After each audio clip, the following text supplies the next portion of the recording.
কাম 2 মাহ হ'ব পাৰে 3 মাহ হ'ব পাৰে এমাহ হ'ব পাৰে 4 মাহ হ'ব পাৰে আমি অসমৰ মহিলা আত্মসহায়ক গোটৰ সকলো সদস্যক আমি 10000 টকা কৈ দিম it will be a interest free grant ইয়াত আমি টকা ঘুৰাই নলম এইটো আমি ডাইৰেক্টলি 10000 টকা কৈ মহিলা সকলক দিম নেক্সট যেটো মোৰ মনত ইচ্ছা আছে হেতু হল মহিলা সকলক আমি 15000 টকা লোন দিম আৰু আকৌ 10000 টকা আমি সাবসিডি দিম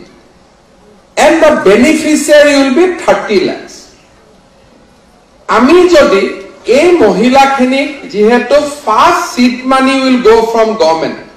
first 10000 seed money will be given by government second 15000 will be loan again 10000 will be subsidy and if that 15000 loan can be given in 7% out of that again 3.5% we will reimburse that means amar mohila সকলে সৰু পুৰা উদ্যোগ কৰাৰ এটা বহুত ডাঙৰ সুবিধা লাভ কৰিব মই নেটফ্ৰিৰ সিএমডি মহোদয়ক অনুৰোধ কৰিম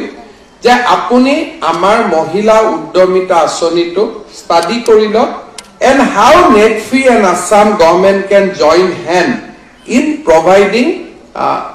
further loan to our beneficiary amar hitadhikari সকলক